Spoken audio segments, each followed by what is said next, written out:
It's On Air Brands Live at Home with Devin Bravaco,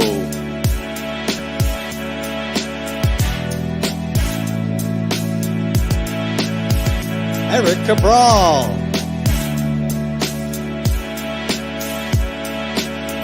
Josh Carey,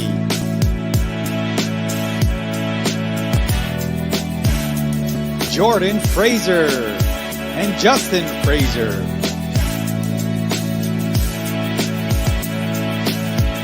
Lisa Holbert, Sarah McMillan,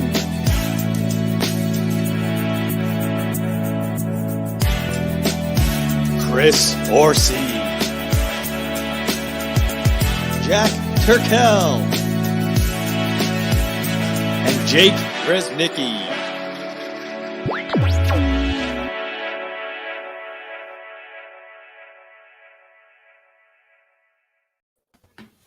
What's up? Hey, folks. Thank you so much for tuning in and listening, watching and loving. Please like, subscribe, and share, all that good stuff. You know the drill, folks.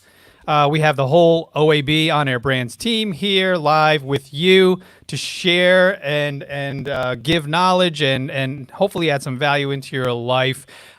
Really quickly, I just wanted to talk about the topics today and things that we're going to be discussing, but it's all organic. It's all going to be changing and moving and shifting. So, but we wanted to highlight, we have an event coming. It's called PodMax Global. Yeah. It's this Friday, We do. May right. 22nd. Surprise, Josh. We're we have an breaking event records. coming. We're breaking records, folks, in terms of how many signups, the most we've ever had out of any PodMax event that we've held. But I want to highlight what you're going to get on this show before you tune out. And you'll stick, hopefully, to the beginning, middle, and end here. We're going to talk about the power of being a guest on a podcast. So if you've been a guest on podcasts, and hi, Barbara, we love you. If you have ideas or have been guests, we are going to chat about the strategies and tips on how to optimize and really, really take advantage and leverage how great of a guest you could be and what it could do for you. So stick in for that because we're going to have some guests here that are going to chat about it. Everyone here on the team has no idea yet, but there's also another surprise guest that's going to be on this show. So stay tuned for that because this individual is an amazing podcast guest that knows how to crush that time on the air so that they can leverage everything that they do and everything that they've built to build their brands. And then also we've got a little surprise at the end for everyone who sticks in with the show. We had Cardwell Thaxton who paid attention all the way to the end of the last show and actually benefited. Like Josh McCallan always says, the pearl and the prize at the end of the show is going to come again. So we've got an announcement for those of you who want to be part of us and want to be part of PodMax or whatever it is we're doing. It's all fused together for you. So stay tuned till the very end where we're going to talk about how we can help and how we can elevate your brand. So without further ado, let's throw it over to Josh and welcome Lisa, welcome Devin, and thanks to Jake behind the scenes. Josh, can you talk about everyone out there, because our community is very, very, very interested in how to maximize their time on a podcast. So Josh, I feel like you're waiting to talk. I feel like you have something to say. Well, first of all, I absolutely love that you each are now, we've been together for a little while virtually. And of course, before all this nonsense in person, but we're now getting into a vibe and a groove where even just me sitting quietly, sitting patiently, like, the kid who's waiting for the dessert, you're like, oh, Josh is waiting to say something. Yes, Eric, it would be my pleasure to get into what it takes to be a good guest, but I have to recap some of the things I heard you say in the open, just for clarity here. So if I understand, there's a couple of surprises that you have in store, and not just my growing hair. Is that right? I mean, this hair, it's about to hit the ceiling here. So I'm going to have to soon scoot back so my entire head can... Do the Kramer. You just do the Kramer hairdo. Yeah, it's crazy. This is the struggle is real, every morning. Okay, that's out of the way. Now I feel a little better. But did you say that, yes, they stay to the end, they're going to get a surprise and all that stuff. But did you say that during this very show right now, there is somebody sitting behind the scenes that we don't even know about? We who's have going to be joining us? We have virtual green rooms. We have green rooms. We have it all. So yeah, I love keeping you guys on your toes. So yeah, Wow. sometimes I do things and I don't even announce it to the team folks. So I love it. yeah. And now My favorite is we just talked about surprises. Yes. And we talked about like how we don't love surprises, so let's talk about it. And this was literally like 20 minutes ago, and we were talking about, do we have a guest on the show? What's happening? What's the topic? What are we talking about? So just so you know, we're as prepared as everyone else. We're super excited. I'd like I'm to at get the edge yeah. of my seat, Go ahead, literally. Lisa. I want to know. Share some messages. Share some. Yes, comment. Oh, guess. You can do guess who you think it is. Yeah. GUESS. Yes. Guess who the guest is. And maybe we'll throw you some swag if you get it correct. But Yeah. big shout out to Barbara, who's part of the team. She's always showing up when we have live events. I'd love to know what people think of surprises, because Devin said when Eric was telling us, hey, there might be a surprise or two, and then he said that some people don't like surprises. It stands to be considered. I'm not sure. What do you mean, like people don't like surprises? Like in theory, we love them, but we don't like waiting for them, or we don't like not knowing? Well, what do you like? Do you like surprises? Let's Like surprise birthday party, surprise, Yeah. that type thing. Good surprises. Yeah, good surprises. Not like But Not do you like- like them, Lisa? Or like, I like doing them to people. yes, same. I don't like them. Like I don't want to walk in and be like surprise, like they're all my friends. I'm like, okay, no, like I don't want that. I want to plan it. I want to be in control. Same. What about you, Josh? Do you like surprises? I always thought I did, but maybe you're having me second guess. I feel like if I come home, I would love for my kids to say, hey, Daddy, we got you a surprise. I wouldn't say, go to your room. How dare you talk to me that way? Yeah. I think that would what's be great. funny is so one of my friends, when she graduated nursing school, we threw her a surprise like graduation party. And I coordinated with her husband, and her husband was like, you know, she hates surprises. And I'm like, yeah, I know. Like, I know. And literally, like, it got down to the point that we ended up telling her before, because she hates surprises so much that we're like, hey, just so you know, coming into it, we're going to celebrate you. What does this mean? She hates surprises. What does that mean? So many of my friends hate them. Well, what about getting engaged? Was everyone surprised either when you asked or when? Yeah, I was surprised in the moment. I definitely was surprised in the moment when I got engaged, but I knew it was coming. Like I knew it was coming when I was in Hawaii. Yeah, obviously, for traditionally men are not surprised because Right. we're crapping ourselves up until the moment. It was so obvious to my wife. She was like, "You just couldn't hide it. It was so obvious what you were gonna do." Because the whole day I was just, I think there was a whole day where I was trying to do it and never found the moment, and then it was the next day. And yeah, I was so nervous. But I just want to chime in about surprises and how people love those type of surprises. But the surprises they don't like is when your roof is leaking, or somebody hits your car, or like. But the thing is, what Lisa said is the reason she doesn't like certain surprises, or even a surprise birthday for herself, is lack of control. Those are the surprises that we don't like. Yeah. When we have zero control over the situation and you have to pivot, you've got to learn, you've got to react. Then now all of a sudden, this surprise is not fun. This surprise sucks. So let's talk about that, because in relation to business, when surprises come your way, how quickly it's all about the reaction time and how quickly you make a decision that'll give you the best outcome, because it's never potentially going to be perfect. Well, you said the biggest thing. It all comes down to the C word, control. I'll leave it at that for now. Go ahead.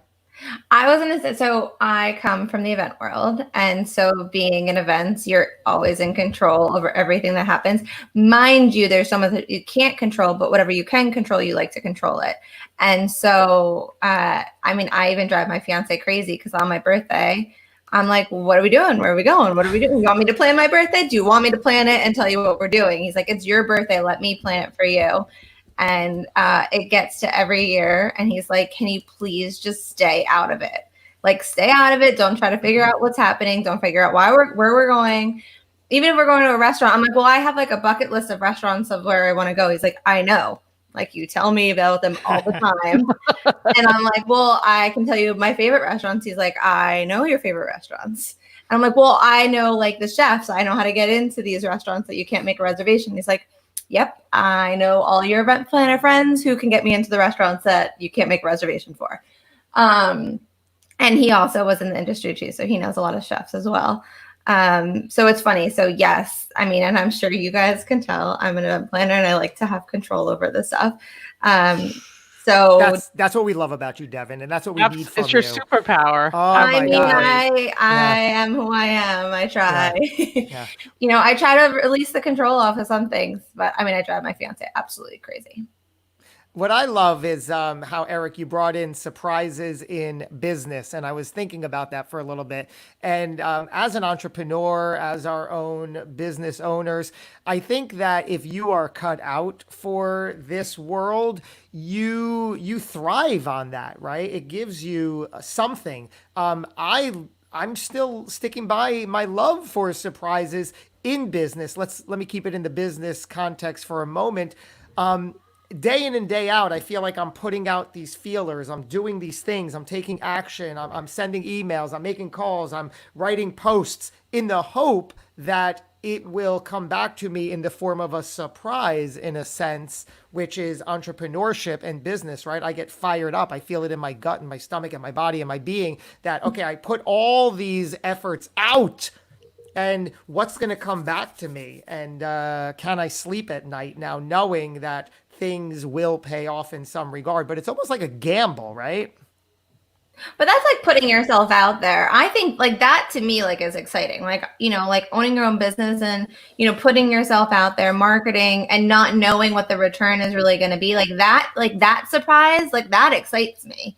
And it's like you're constantly like you are as a business owner, you're putting yourself out there and you're saying this is what I have to offer you, and who knows if somebody's going to bite or if they're going to like what you're saying or if they're going to like anything or if they're going to be like, absolutely not, like, screw you. Like, you don't know what's going to come out. That part excites me.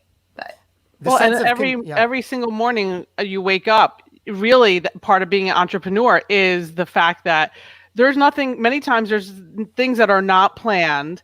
They are surprises. Who's going to call? Who's going to contact? Yes. Right? You woke up and said, oh my goodness, you even said that, Josh. Oh my goodness, we have 2 more people signed on for PodMax Global. What a cool surprise, because it's just, the evolution of the program of, what's coming on Friday. And that's an awesome surprise, but you just don't know. And to me, that is what really drives me many times each day is what's coming up next. You work towards all these things, but you truly don't know. Yeah. You plan for it, but it's a pleasant surprise. And then sometimes there are surprises. I mean, when I go through closings on homes, the surprises that have come up, many times there's always a surprise. Who hasn't moved out? Deals that potentially fall apart because of surprises. Just all types of things that will happen, and you just have to learn to roll with it because this is the business we're all in. Entrepreneurship, surprises. Yeah, I think that being an entrepreneur and dealing with uncertainty all the time and taking a lot of risks really built a muscle for us in terms of when COVID happened. And, for me, compared to most and everyone that I sort of knew in my circle, bounced back relatively quickly, just individually and then the team and in the whole company. And it's all about having that muscle ready and building it and exercising it so that when the crap hits the fan, now you're prepared, now you're ready. I was interviewing a friend of mine yesterday, and he runs a mastermind of 250 people, and they pivoted really quickly because they're not a content creation company. They're about networking and life goals and traveling and doing all these things together. Well, and then I asked him very specifically, like, how did you pivot within a week of COVID? How did that happen? And he credited it all to his team. He was like, if we didn't have a team in place that was ready to act, then it wouldn't have happened so quickly. And then I just wanted to give a big shout out to Devin and to Jake and to Lisa and Josh and everyone that's been working behind the scenes to make PodMax Global a reality. And really, we had no idea because we were doing it right when everything was just dark and gloomy. And we were like, let's build this and see what happens. Let's see if people come. And man, I just want to tell you folks who are watching that it is good. Like, people are ready to get out there, to put their message out there, to invest in themselves, and to take the risks of what's going to happen from the unknown and not know what to expect, because it's going to be a pleasant surprise. You're going to meet new people. You're going to experience something new. So yeah, we just want to shout out to the team, and then shout out to all the people that jumped on quickly and ready to jumpstart the economy by investing in businesses and local businesses and doing things with people that you trust. So that's what I had to say. Yeah. Well, it's no secret that we are and were and will be an event company in big portion. And coming from March, when all this really started, we've said it before, Eric, we came back from a really successful participation in a podcast industry event and conference. And on that plane ride home, we had about 6 or 8 events taking us through September on the calendar. Some of our own events, some we were invited to live in person. We get back, and of course, the rug is pulled out from under us. And now we're sitting there like, okay, now what? Yeah. What I found too, which has been interesting in doing my video series, is that and I think we kind of fall into the same position. There are companies or people that had to not only pivot themselves and their company, but had people looking to them to figure out how they should pivot their companies or in their industries. So there were people that were in kind of PR and in communications. They had to pivot what they were doing in their own business, but they had people asking them, what should I do? How should I communicate with my client? What approaches should I take? There are people in social media and real estate that run companies that train people on how to communicate, and they had to pivot themselves and then answer the question, what do I do? What do I do, to communicate with my clients and to the public? So it was almost like they had and we did the same thing. People were looking to us. Well, I want to, broadcast my message. I wanted podcasts, and they're looking to us for events and how to learn to do that. And we had to pivot. And then basically we had to bring them in and say, listen, we're going to give you the tools and we're going to give you the medium. But we had to pivot and go digitally and go to PodMax Global.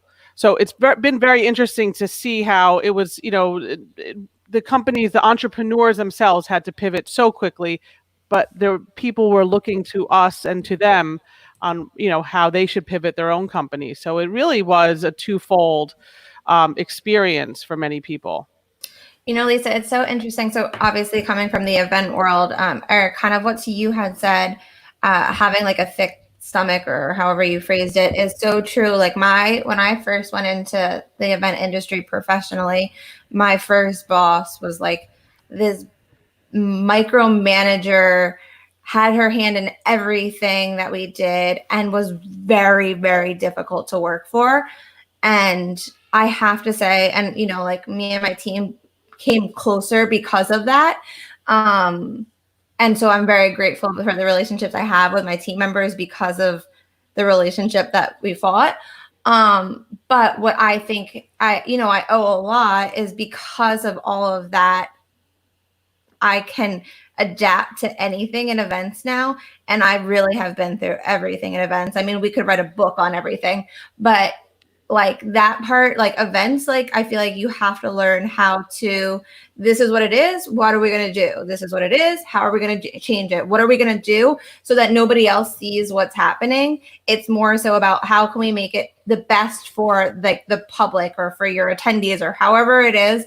And so in the event world, I think a lot of it happens behind the scenes, but learning to adapt and change. And so like, yes, I know, like going back to control, I know that I like to control a lot, but I have to say, like in the event world, like you control what you can control, and there's so much that you can't control. And it's to learn how to see what it is, see the bigger picture, and how to kind of adapt to that.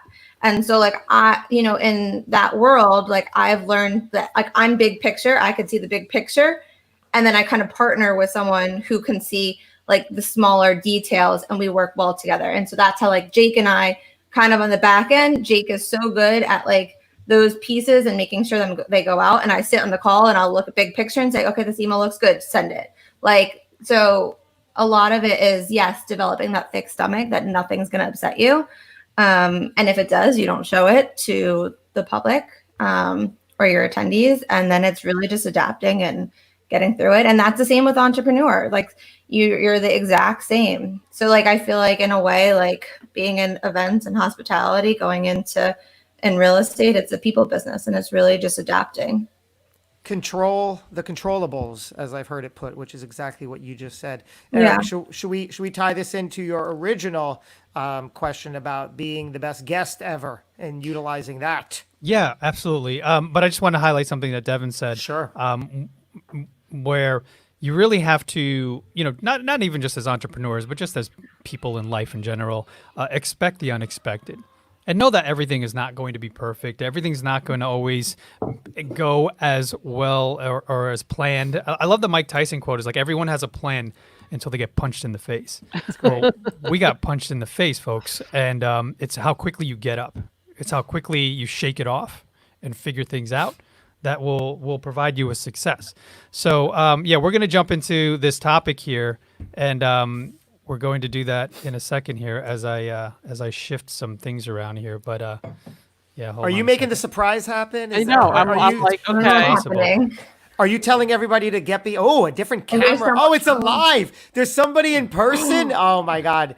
I don't even know what's happening here. Put this on. I feel like there should be a drum roll. This is cray. Yeah. So speaking of podcasting and being a guest on Like podcasts, I want to like a man, female. Sorry. and how do you? Everyone's watching and waiting for who the heck it is. So Matt, Aw, hey, Matt. What's going on, everybody? How we doing? Is this enough distance? Because we did hug and kiss earlier. I don't know. I Do feel you like have I could touch him. Is there 6 feet? Yeah. There is. I've yeah. already boiled these headphones and yeah. He came in with a mask on, everything. and I was like, and I gave him a look, and I was like, "Come on, man, no." But seriously, we respect anyone. There's people in the building that are working actually, and and you were talking about how you want to wear a mask just because There's folks that wear it around and folks that don't. Yeah. And that's what's going to happen. Well, that's interesting conversation. And I don't know if y'all were already there or not, but I mean, first of all, awesome to be here. Good to see you. Been a This is while. the Good closest to see we've you been too. in months. I know, and I miss you. Miss all you guys. We're gonna get a plexiglass thing. Yeah, right. I think the world we're starting to evolve to a world where people are you're going to have to develop your own social standards. Yes. I think for the foreseeable future. I think it's just where it's going, and I've started to live that way, and my family's willing to travel a little bit, so we're renting an RV next week, and we're gonna hit the road in an RV, and there people have looked at me like, "Hey, you're crazy! What are you thinking doing that?" That's exciting. There's people out love there. that. There's people. There are people out there. Like, But that's exciting. and I'm like, I hope so. It goes in with our surprise. Well, we have a couple themes. One of them is surprises, whether you like them or not. And then also control, because some people who don't like certain surprises, like a leaky roof or a fender bender, those are because there's no control over that. Yeah. But I did tee you up before you came. Is we're talking to our community, and a lot of them are asking questions, especially leading up to PodMax this Friday, where they're like, how do I be a really good guest on shows? Now you've been on dozens and dozens, if not hundreds of shows as a guest. Yes. What's some of your tips for the audience, to really leverage that On how to be on a show. Yeah, like what Okay. do you do when you go in? Like how do you prep? Do you shadow box? What do I you do? don't. I don't prepare at all, and I think that, and it's not that I am lazy, but it's not that I'm lazy. The reason why I don't prepare at all is and so do you know who Terry Gross is? She's an interviewer on NPR. No. Okay. See, you don't gotta look listen. her up. You're bougie. You should Show listen to. notes. I'm surprised you don't listen to NPR, right? But anyway, just because that's something bougie people do, right? But anyway, Terry Gross is an interviewer, and she's interviewed a lot of big names and stuff like that, and. I'll give you an example. You and I were talking a bit about RVing and about the world and things like that. And how many times have you interviewed somebody where before the interview you start to like, well, okay, we'll plan it out, and and you talk to her, we're going to talk about this, we're talking about this, pre-interview. and before you know it, you get into a really good pre-interview conversation, and you're like, son of a gun, man. These mics should be on right now. Yes. Have you ever had that happen? Absolutely. I have that happen all the time when I'm on people's shows, and I was like, hey, listen, stop. Yeah. Stop. This is awesome. Yeah, I'm giving you gold. Turn right the now. mic on. You know. Well, it's not I'm giving gold. It's good conversation is gold. Yep. That's what people like about podcasts is because it's a really intriguing, good conversation. Yep. Now, what Terry Gross said is she wants to, when she interviews someone, she never gives them the questions ahead of time, and she doesn't want to speak to them until the interview, because when she asks them the questions, she wants it to be their first time hearing that question. She wants to get their initial reaction to the question, and real conversation. Like, you've had good interviews where you kind of forget the microphones are there. Oh, yeah. You know, we're starting to get there now, right now, you know. But I've had those conversations with you on the air, with you and Josh and stuff like that, that you kind of forget that you're that you're on the air, right? If there's cameras on, yeah. To get to that point as an interviewee, I find that I don't want to prepare. I want to just have a conversation. Yeah. The only thing that I will do is I make sure. I mean, yeah. Again, at the end of the day, I could just sit and talk all day long. I love it, you know, and just chat with people on the air. But we do these things to promote our businesses and to promote things and to promote stuff and to promote PodMax or, you know, DeRosa Insiders or whatever it is. You know, you want to make people aware of, you know, to say it nicely. Yeah, exactly. You know? Or some people would say whatever you're hawking that day, right? Yeah. So you want to make sure that gets woven in. Yeah. Or whatever your air quote talking points are, but I try not to have too many talking points. I just want to go and have a really good conversation. You've highlighted a couple things. I know Josh is probably chomping at the bit, but there's advice there for podcasters to hit record early. Because I've done that before, I've learned quickly, is to just hit record.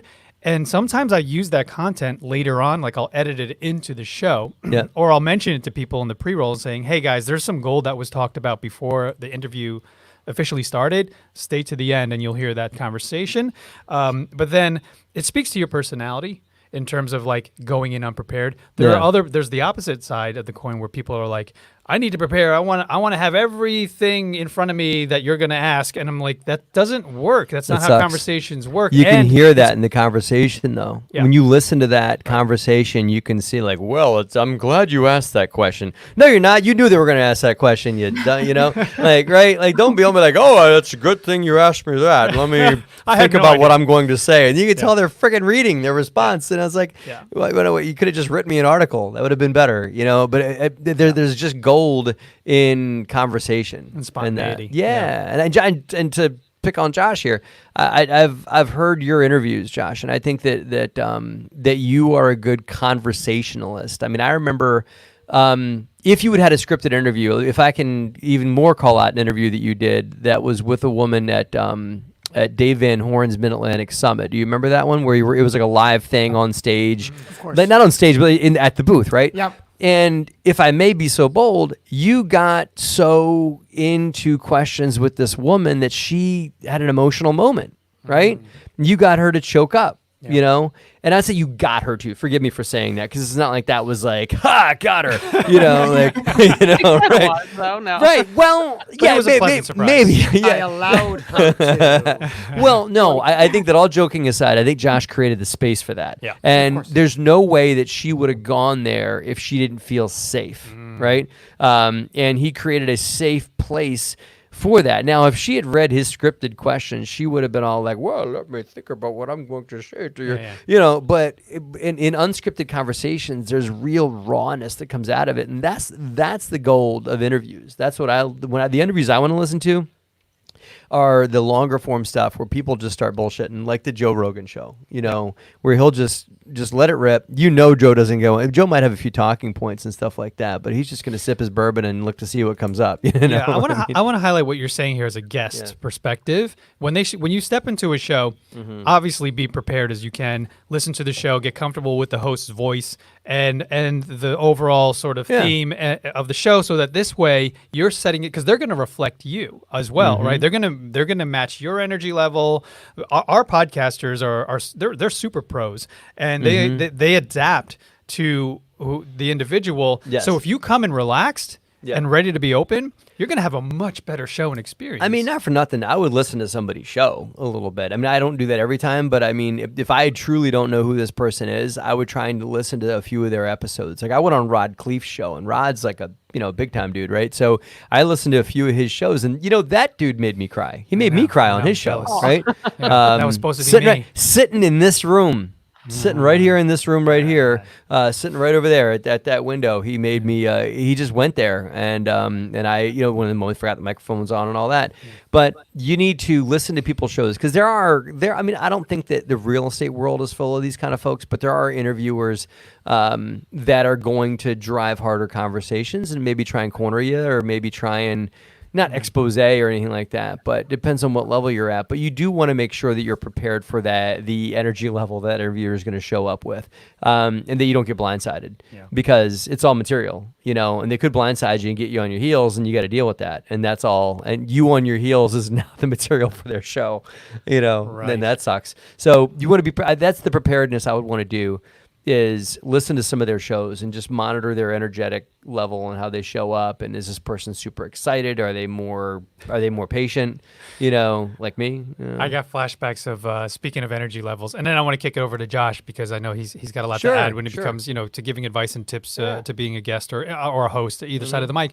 But speaking about energy levels, no one can match your Chris Farley level energy. I brought it down of you jumping out of the camera in 3-dimensional. I brought that down, man. I don't do that anymore. My Because, favorite is when you did it with Liz at PodMax, and literally she was like shaken.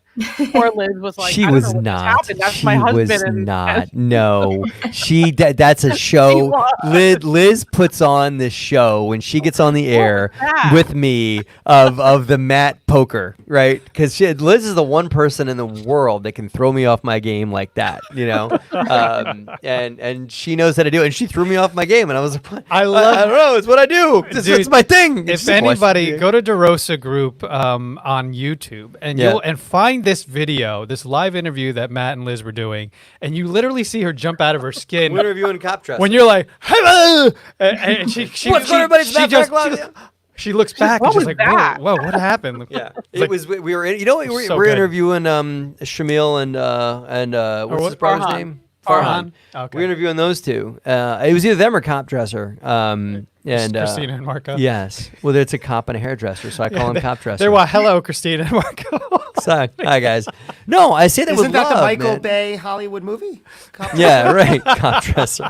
Starring Will Smith. Right. Yeah, coming this summer by Michael Bay. No, yeah, Liz throws me off. I actually started to tone it down a little bit. I get a lot of my tips off of Gary Vaynerchuk, and Gary advises you to do that. Advises to come in high energy, because he said your audience is going to mirror your energy. Yeah. And so if you come in, I mean, if you can't tell, I keep talking about it. I'm an energetic kind of person. So if you sense that they're excited and they're happy to be there and they're excited that you're there, that's going to convey through the airwaves to the listeners, So I try and turn it up a little bit, just because that's what I saw Gary do, and I look up to him a lot. So I could, emulate a little more Gary V. Absolutely. Right? Yeah.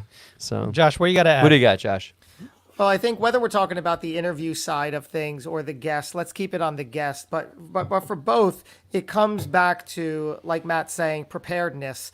The more confidence you have as a guest, and Eric, this is what we're talking about, prepping our PodMax Global attendees for tomorrow. We're holding a session to help people feel a little more comfortable, because being a guest on shows is not easy, number one, but it is something that you can work at, perfect, and master. Like any other skill, it's a skill. So if you are ready, willing, and able to put in the necessary reps and practice and rehearse what it takes to be a guest, you can absolutely be the best guest ever. It starts with, like we talk about, knowing your story, knowing who you are, knowing what you want to convey, knowing what you're saying, and then practicing behind closed doors or in your car, practicing these sound bites. So welcome to the show, Josh. Tell us about yourself.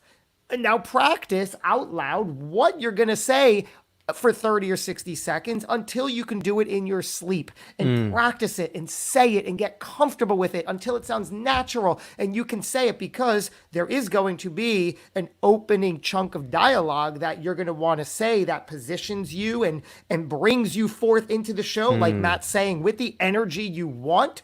Yeah. I did that very early on when I started guesting.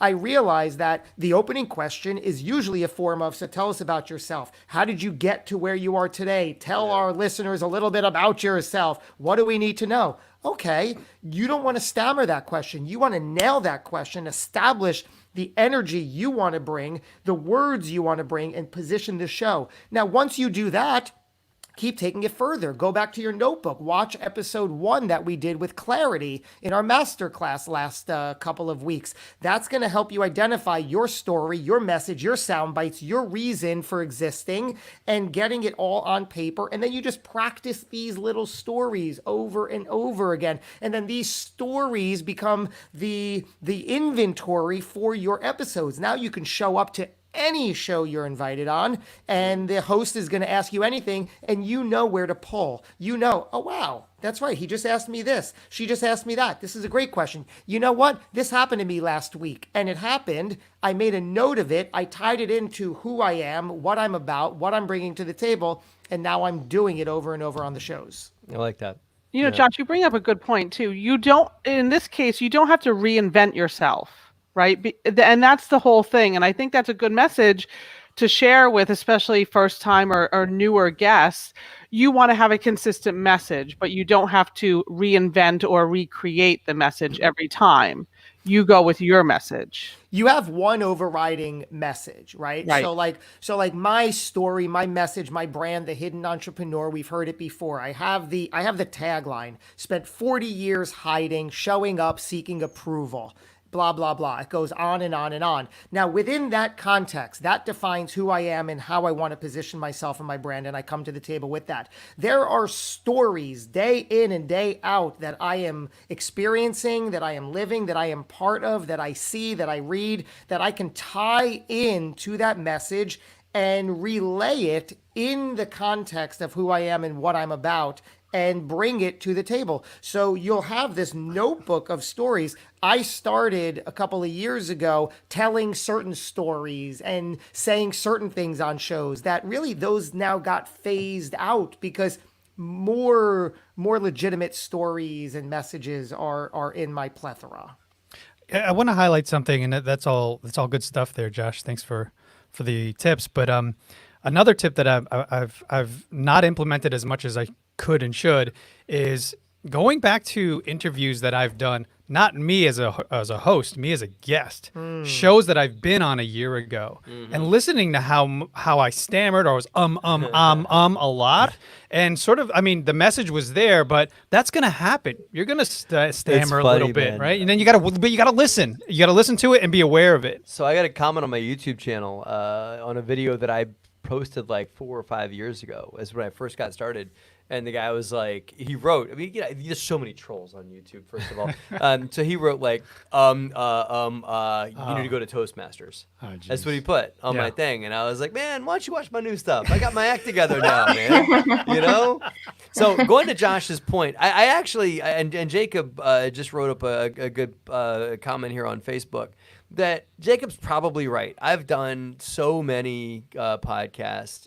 Just been blessed enough that I'm in a spotlight. You know, for whatever reason that is, I'm in a spotlight, and that puts me on a lot of shows. And so yeah, I am comfortable on shows because I've done it a lot, and it's a muscle that I've been blessed enough to flex a lot on the air. But I remember when I first went on the Bigger Pockets podcast, and that was my first real. That might have been my first podcast. I mean, Show 89. Show number 80 now? 88. 88. Thank you, though. But yeah, but it was me and Liz. And I remember that I was so nervous that I went next door. My buddy Rick Wright was in the office next door. He still has an office here in the Hive. And he had beer in his fridge. And I chugged a beer before I went on the show. Yeah. Because I was I was uncontrollably nervous. And I still sat down, and Josh Dorkin called me out. He was like, "Hey man, are you okay?" You know, he was like, "I could tell." I was wearing a yellow shirt, and he goes, "I can tell someone in a yellow shirt is nervous." You know, because I was like, But now I can't imagine being nervous before going on a show, right? Or being that nervous and everything like that. It's just a muscle that gets flexed over time. Over time with experience, especially. Yeah, man. Yeah. But the way I kind of have, like, I love analogies. It helps me understand things, or metaphors. And so to Josh Carey's point, the way I look at it is when I first got started, I had to develop what I call my tape deck. Exactly. And when they say, tell us a little about yourself. Oh, okay, that's tell a little bit about myself. Tape deck. Okay, I got that tape, and I still have that tape. Tell us about your first deal. I have that tape. I have. Tell us about the whatever. I mean, there's like 10 different tapes I have. And when people call stuff, I call stuff out on the air. I go, oh, okay, that's that tape right there. I go put that in, and that's like a 30-second, right? And so. You get good enough with that. You just rehearse it before your first show. You have to develop like maybe 1 or 2 tapes in your tape deck, but you can't sound rehearsed. You can't be reading it. You got to just sound like you just. That's the art of it. Is it's got to be a tape in your tape deck that you're sharp enough that you can present, but it can't sound like you rehearsed it. Right. It's got to sound like you're paraphrasing it or whatever, right? You made an interesting comment, Matt, before when you said you've had the luxury and the benefit to be on a lot of shows. I'd love to help us answer the question for the person tuning in who may not be in that position. What needs to be? They will be. Yeah. Correct. But what needs to be in place in order for somebody to be in demand or be invited or be in a position to get the attention of hosts, that whether the host will reach out to them or they reach out to the host says yes. What do we need to do in order to lay the groundwork to be seen as a viable guest? Because it's not just, I'm going to hope, or I'm going to put the word out, or I'm going to ask 10. Like you need certain things, right? What are those things that you had in place and that we need in place? You got to give a good interview. Right, number one, and that's when people listen to the interview, like, "Hey, man, that guy's awesome. I want to listen to that." Right? You've got to have. Okay, I say this a lot. You've got to have the infrastructure built so that when you luck out, and I lucked out and got on the Bigger Pockets podcast. I'm not gonna lie. But when that spotlight from the Bigger Pockets podcast shined on me, I already had an infrastructure built to handle the traffic from that, right? There you go. You never know when the spotlight's going to swing its way your way, right? Yeah. So at some point, like Liz and I got a phone call on a Sunday night because somebody, I believe it was Grant Cardone, had canceled on Monday, the next day, saying like, "Hey, can you be on the show?" And we're like, "Yes, we'll do it," right? And I've had friends go on the Bigger Pockets podcast or go on big shows like that, or have go on and with like they had the spotlight has shined on them and they weren't ready for it. And there's no way that you can't really Google these people. There's nothing there. There's no content. So that's one thing you got to do is you got to have something that people can track you down on, or ways to be notable, right? On top of all that, I was on a few podcasts up until I wrote my book. And so you got to do something notable, like write a book, or have something amazing like Podmask, or you got to push the envelope somehow or another in the world. And once you do that, that will draw attention. Because think about, like, if you put yourself in the podcaster's head for a second, like, why would I want Joe Smith on my show? Why would I want Josh Carey or Eric Cabral on my show, right? It's because they're interesting, because they've done something cool, or because they've done whatever it is. So do something interesting and keep creating content, and keep doing something to differentiate yourself from the herd. Have the courage to just stretch out. And even if you try 8 things and it's the 9th one that's really going to be the thing, it's okay to just try different stuff and experiment or whatever, but do the thing that's going to get you noticed. That's like, oh, this is the guy that did the thing over there, right? A lot of times, though, it's not necessarily by design. Like, you're just doing your thing. and then all of a sudden it becomes the highlight, or it becomes something that everybody recognizes. But it's notable. So it's notable, but I mean, it's not like, hey, I'm gonna specifically think about that's gonna differentiate me. I mean, yes, there's opportunities like that, but that's a hard thing Well, to do. you got to be willing to own that everything becomes part of your story, right? And that's what I wanted to highlight really quick. And this is the difference between being face to face, because then I could see you and jump in. It's easier than Zoom. Anyway, one thing I wanted to highlight as a tip, because Matt I thought you were going to go down this road, is come to the table with stories. Yeah. When you go onto a podcast and you tell stories that have lessons learned, that have valuable information that people can pull away from it and go, oh, wow, I get that one. Then it resonates and it stays, right? And people then they want to talk to you. I came to you because of your story. You know, I watched you on YouTube. I heard you on Bigger Pockets. And I fell in love with you and Liz. Thank you. And then that's how it all happens. And that's the benefit of being a it's guest all on good the show. stuff, and it doesn't matter if it's good or bad stuff, right? Like I had a gargantuan amount of money stolen from me, and it happened while I was writing my book, and Liz was like, "You have to put it in the book," and I was like, "I can't. It's too painful. I can't do it."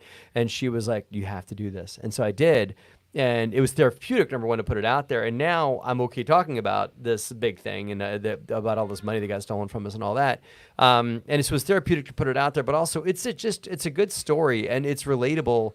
You know, not just because people have all had lots of money stolen, but because people have made mistakes, and it's good to hear of how somebody got back up after a mistake. So just so you know, the notable thing that you did does not have to be, you know, I just slayed a dragon, or I just, you know, made $1 million or whatever, bought myself a Lamborghini. People actually don't. Can I say shit on the show? Yeah, people don't give a shit about that, right? I had to ask permission Gary for V that. it, Matt. Right. Gary Right. It's all I good. love him.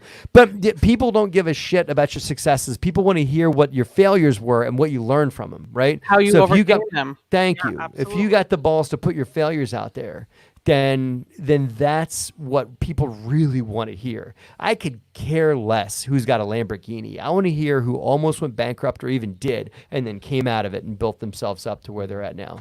You know? The way I've been framing it is that, and to put it another way, like we're all saying, is you simply have to show competence. Whatever you do, whoever you say you are, on a daily basis, starting yesterday, in and around your profiles, your website, your Google searches, simply show competence in various ways, whether it's posts, written word, audio, video, whatever it is, show competence. Meaning, when you reach out to somebody, whether it's a partnership, or will you have me on your show, or you want to be a guest on my show, there's going to be an ounce of due diligence done by the person saying, okay, do I want to align myself with this person? Do I want to give my time to this person? And they're going to look to see if you are competent in the most trivial way. So the more things you sprinkle out there to say, hey, look, I'm doing what I'm saying I'm doing. This is who I am. I can do it. That'll give them the confidence to take you up on your competence. I love that. I want to highlight the sprinkle concept, because I like that.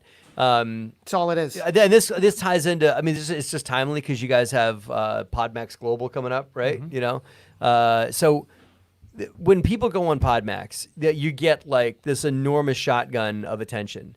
And what I found has worked for us is you got to keep that train moving. And I'm not sure, I mean, I'm sure on-air brands could offer, you know, some sort of support, but once you're on, like how many shows do they get? Like 6, 7 shows? Well, for this one, it's 3. 3. Yeah. Got it. So, but that doesn't matter, right? It doesn't matter how many. What it matters is you're getting 3 shows, and what you don't want to do is you don't want to do your 3 shows and then stop. If you're trying to get noticed, you want to be a thought leader, you want to draw whatever magnetism you want to, for whatever the why is that you're trying to magnetize attention to yourself, right? You cannot just do those 3 and then stop and say, okay, that's it. I'm going to stop for a while.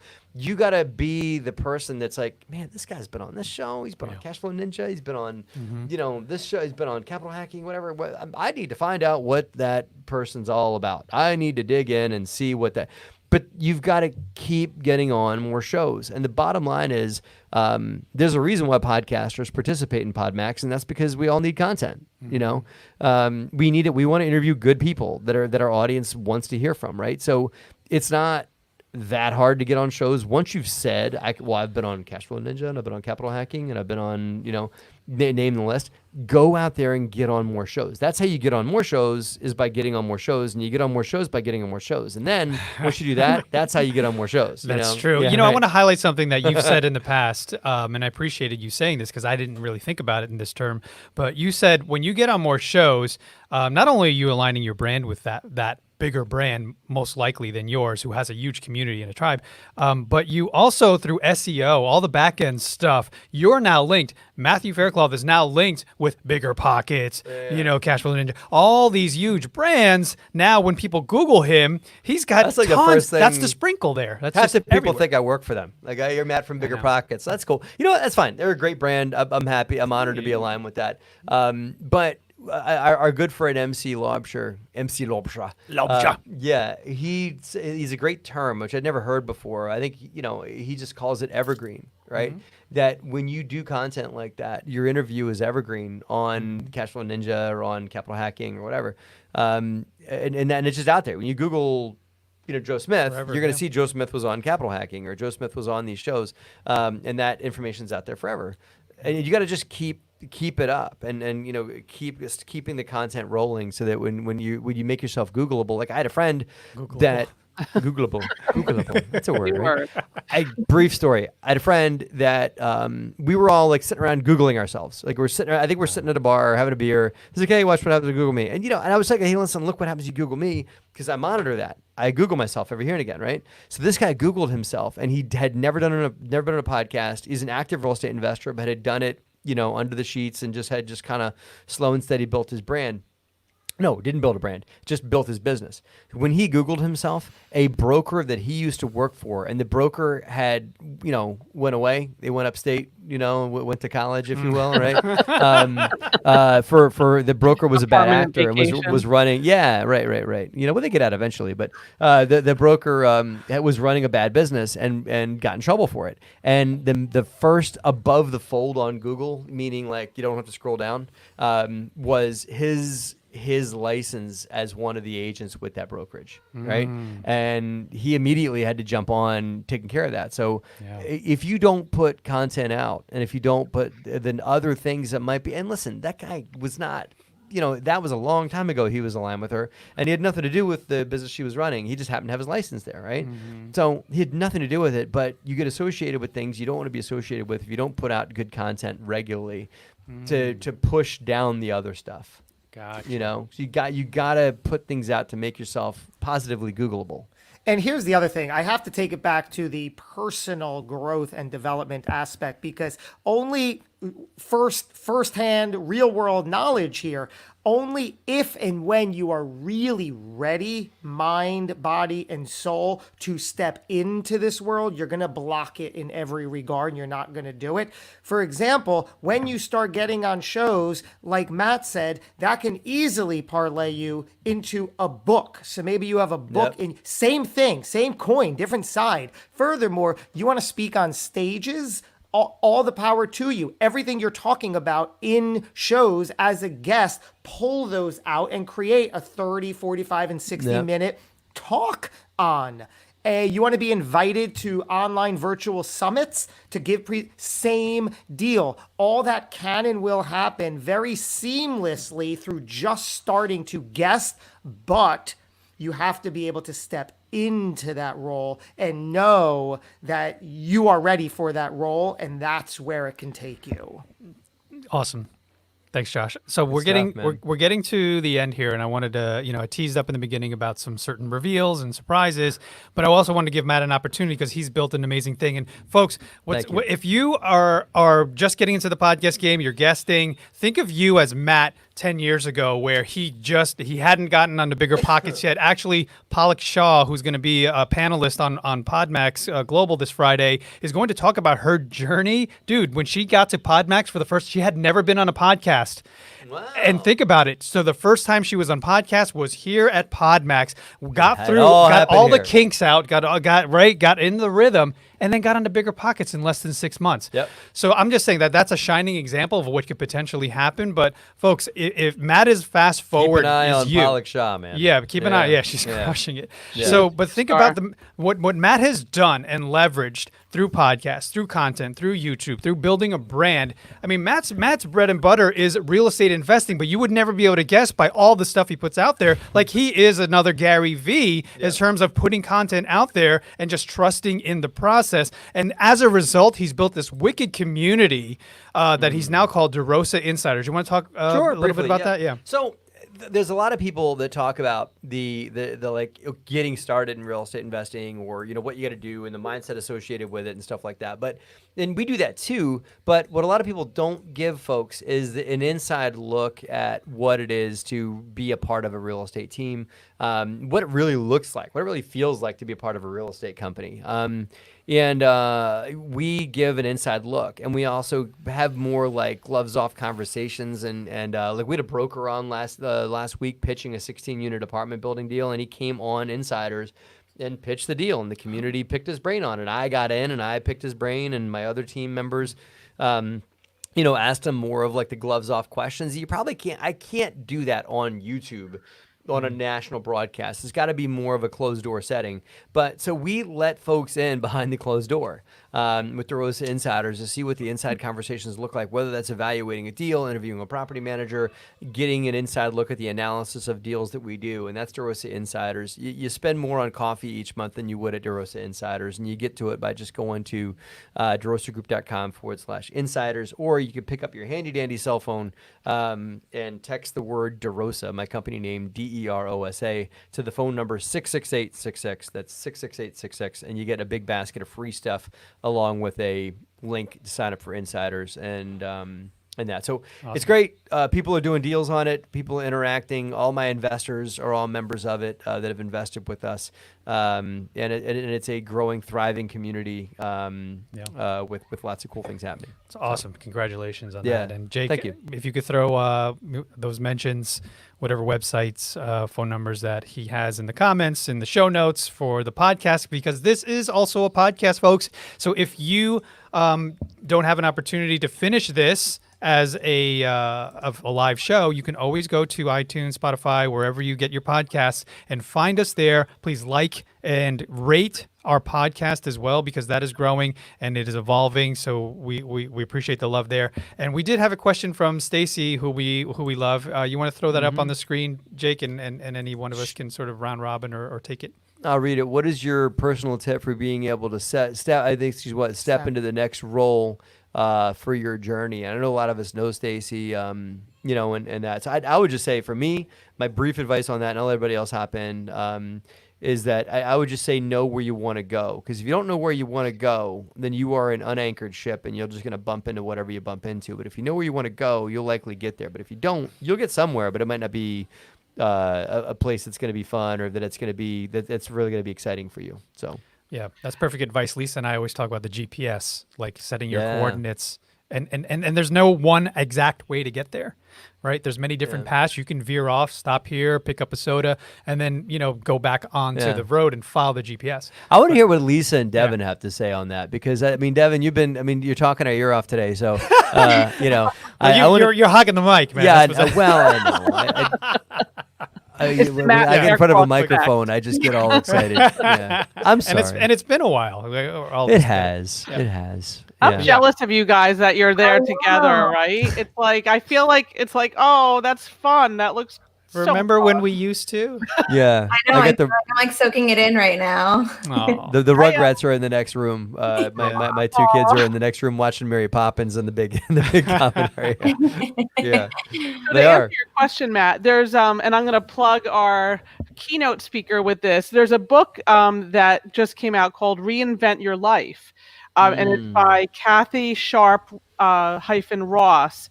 And actually, our keynote speaker, James Orsini, who I'll be interviewing at PodMax Global on Friday, has a chapter 14, and he talks about his reinvention when he went from working from Interbrand and Saatchi, and then parlayed that into working for Vayner Media, and working directly for Gary.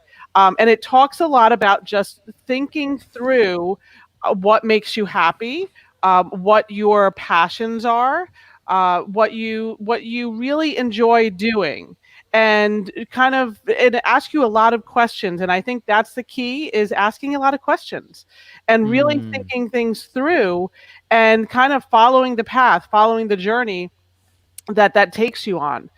It's a really great book. It just has all different stories of different people at different points in their lives and how they've reinvented themselves. So I would certainly, use that maybe as a guide to just, ask questions. It's awesome. Yeah, I think in my, I from the event world, coming from that side, I always got into the event world because I wanted to help people. I wanted to see it all come together. I wanted to see like the bigger picture of, making people happy. And I mean, I always say, like, I planned my first event when I was 5 years old and just continued from there. And I did it from nonprofit to weddings to corporate to everything in between. And so I got to a place that I feel like I wasn't helping people, and that's what I wanted to do. And it wasn't matching for me. And so I kind of searched out for what I could do differently, and it ended up bringing me to real estate investing. And so I feel like I'm helping people in the sense of getting them out of situations that they don't want to be in, or something, something went wrong, and I can help them out of that situation now. And so it kind of still takes like the people aspect of event planning that I really liked, and the hospitality part of it, and it's just in a different industry. So I feel like I've been able to mesh the two together. But it took a while for me to see what worked and what I really liked, and how I can take what I like from events and put it into something else that worked in a different way. Awesome. I love the idea of reinvention and reinventing yourself, because you sometimes default to the phrase change, right? Oh, I changed, or I'm looking to change or become something. I wholeheartedly believe that it's not about change and it's not about becoming. We are all inherently powerful and capable and full of the potential already. So it's about removing all of this and getting out of our own way. For me personally, a few years ago, when I made the choice, step one, by the way, you have to make the choice to do this, the decision that you want this. And what it comes down to is getting out of your own way and not playing the victim. I didn't even realize when I began this whole reinvention journey of mine a few years ago that I was playing the victim. And not only that, that was a thing. I didn't even realize that was a thing, but it was pointed out that, hey, this could be a thing of yours. And I said, oh my goodness, it is. I've been playing the victim. What is that? You have to cut out, first of all, you have to become extremely self-aware. Figure out how you can become self-aware, which is basically just being in tune with how you're feeling and what you're feeling and why you're feeling in any given moment. So once you do, you simply cannot make excuses for anything. Same thing here, playing the victim, making excuses. It's so easy. We want to make excuses for everything. Oh, I can't do this because of that. Oh, there's no time. I'm too tired. I don't have this. I don't have that. Stop it, because that's keeping you back. So if you want to step into this new journey, into this reinvention world, and you've made the choice to do so, you simply have to stop making excuses. Stop that dialogue. Stop saying there's no time. I don't have the resources. I don't have the energy. I don't have this. Stop it. Reframe it and say, all right, it's my choice, my decision. I'm going to find the time. All right, I might not have the time right now, but I'm going to make the time because it's important to me and that's what I want to do. So it starts with the choice, self-awareness, and no excuses, and just knowing you're going to day in and day out, moment to moment, step into the greater potential of who you are and what you've chosen to be. Love it. Josh, I love that. And I think too, like, the definition of like insanity is doing the same thing over and over and over again, expecting a different outcome. And so, I always say no excuses, just adjustments, because there's always ways that you can kind of adjust and grow in your journey. And so, to your point, so, in my life, like, I was just unhappy, and like there were so many things that were standing out that they were like the writing on the wall, but it took a while to figure out what I wasn't happy about and how to kind of take what made me happy and to change it into something else. And stop saying this always happens to me. Yeah, Right? Oh, this always happens to me. Stop it. No, it doesn't. You can change that outlook. Absolutely. All right, folks, we're gonna land this bird. Thank you for nice, everybody contributing, all beautiful, wonderful thoughts that I think can help a lot of people out there. And if you're really connecting with what Josh said there, making excuses, you looked at an opportunity like PodMax or another opportunity that you've been sort of sitting on or waiting to pull the trigger someday maybe. Don't wait, don't hesitate. Ready, fire, aim is always our mantra, and people I find have the most success when they take that sort of attitude. But folks, so the pearl and the prize, you've stayed to the end, and thank you, Edwidge, for sticking with us and always being following and loving us. We love and appreciate you as well. So PodMax Global, it's this Friday. We had an unprecedented amount of people jumping in as guests. The virtual aspect of it is probably a big reason why. But folks, if you join today, and I mean, like, if you even message us and say, hey, I'm going to join, I can't sign up right this minute, but if you can make a comment and say, I'm definitely jumping in because time's a ticking and it's Friday, so we need people to commit to this now, or forever hold your peace. But we are going to offer a free consultation after the event to either strategize on your brand, how to continue developing more content for yourself, whatever it is. Our wheelhouse is developing content, building your brand, getting you on podcasts, whatever you want to talk about. We will devote an hour to you. And here's the cool thing about it. We are going to record that as a podcast, as a masterclass. We're not exactly sure yet, but you will be part of our show outside of the PodMax event. So if you sign on today, especially after this show, we'll give that to you at no charge, and we're more than happy to sort of continue to develop and grow our community. Just like with DeRosa Insiders, we have On Air Brands Network, which is a closed private group where we all help and we grow and we continue to sort of add value into each other's lives. So folks, thank you so much. Thank you especially for Matt Faircloth of the DeRosa Group, DeRosa Insiders. Fun to be here. Thank you. And thanks for letting me take over a little bit. Hey man, you got a lot of cool stuff to say. No apologies, man. Fun. We appreciate you and love you very much. I'll see if Liz will let me bring the knuckleheads in next week, and I'll come crash the show over here. And again. Yeah, that's great. We got to have a little show, a little table for the little ones with all little microphones, and then just turn it on and let them go at it. Let them get it. Yeah, let them get after it. But folks, thanks so much. Hey Jake, since Matt did not see the intro, why don't you bring your pretty face on and then and show him the home edition, because I don't think he's seen it yet. What home edition? You'll see in a second. All right, bring us out, brother. What's up, Jake? It's On Air Brands Live at Home with Devin Bravaco,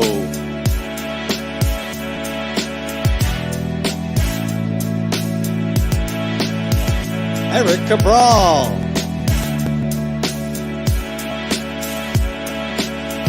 Josh Carey,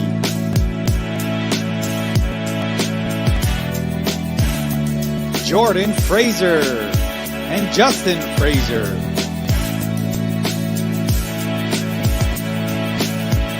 Lisa Holbert, Sarah McMillan,